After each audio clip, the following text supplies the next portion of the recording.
मुंबईत आज मोठ्या प्रमाणावरती आगमन सोहळे पार पडत आहेत। याच आगमन सोहळ्यादरम्यान जर आपण पाहिलं तर उत्साह जल्लोष मोठ्या प्रमाणावरती पाहायला मिळत असतो, परंतु आजचे आगमन सोहळे शांतपणे होताना पाहायला मिळत आहेत। कालची भुलेश्वरची घटना त्यानंतर हे आगमन सोहळे शांतपणे पाहायला मिळत आहेत। काळ्या चौकीच्या राजाचा आगमन सोहळा पार पडत आहे। काही वेळातच कृष्णल आर्ट्स मधून हा काळ्या चौकीचा राजा जो आहे तो इथून निघणार आहे। त्यांच्याच मंडळाच्या काही सदस्यांशी बातचीत करणार आहोत। काळा चौकीचा राजा अत्यंत प्रसिद्ध असं मंडळ आहे आणि आज बाप्पाचा आगमन सोहळा आहे। कशा प्रकारे तयारी केली आहे? आमची तयारी चांगल्या प्रमाणात चालू आहे की आमची लवकरात लवकर मूर्ती बाहेर काढून आपल्या रोडला लागावी, आपल्या मंडळात जावी लवकरात लवकर। पूर्ण प्रॉपर सेफ पद्धतीने पूर्ण मॅनेजमेंट टीम आमची त्यावर काम करते। पण लवकर थोडं टचअपचं काम झालं की आमची मूर्तीचं पण चालू होईल, आगमन सोहळा चालू करण्यात येईल।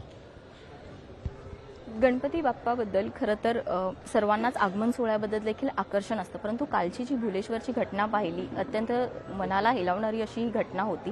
त्यानंतर बऱ्याच गणपती मंडळाकडून खबरदारी मोठ्या प्रमाणावरती घेण्यात येते, त्याबद्दल काय? आमची ती बातमी ऐकल्यापासून आम्हाला सुद्धा त्याचं खूप दुःख झालेलं आहे। त्यासाठी आमची मंडळाची रात्री मीटिंग बसली, त्यावरती आमचं डिस्कशन झालं की कशा प्रकारे गणपतीची काळजी घेणं येईल, आपला गणपती कसा सेफपणे आपल्या मंडळात जाईल याची आम्ही रात्री मीटिंग बसून सगळ्यांनी त्याची काळजी घेतली। त्यासाठी आमची सगळी पोरं खूप सक्षम आहेत ती गणपती आपल्या मंडळापर्यंत घेऊन जाण्यासाठी। जी काल घटना घडली ती अत्यंत चुकीची होती, कारण की जी मॅनेजमेंट टीम वगैरे होती असं बोलू नाही शकत, पण ती घडायला नको होती। पण आता त्याच्यावर आम्ही सगळ्या पोरांनी वगैरे विचार केला मंडळाने की ह्यावर्षी जी घडली घटना तसं होऊ नये, या म्हणून त्या पोरांनी सगळ्यांनी आता सपोर्ट केला आहे की आपला गणपती इथून निघाला की सुखरूप आपल्या मंडपापर्यंत पोहोचवा बस। खरं तर आगमन सोहळा म्हटलं की वाजत गाजत आगमन सोहळा पार पडत असतात, परंतु कालच्या घटनेनंतर बऱ्याच गणेश मंडळाकडून खबरदारी घेण्यात आलेली आहे। तसंच वाजत गाजत गणेश मूर्ती बाहेर न नेता शांतपणाने आगमन सोहळा पार पडणार असं देखील सांगण्यात आलेलं आहे। काळा चौकीच्या राजाचं काय?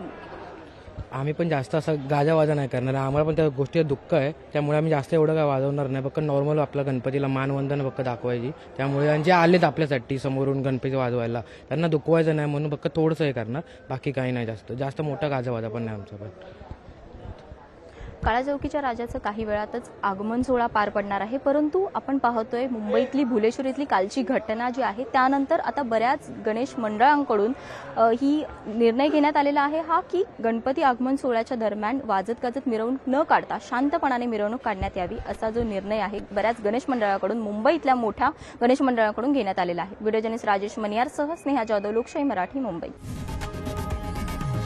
लोकशाही मराठी ऐका, पहा, जागरूक रहा।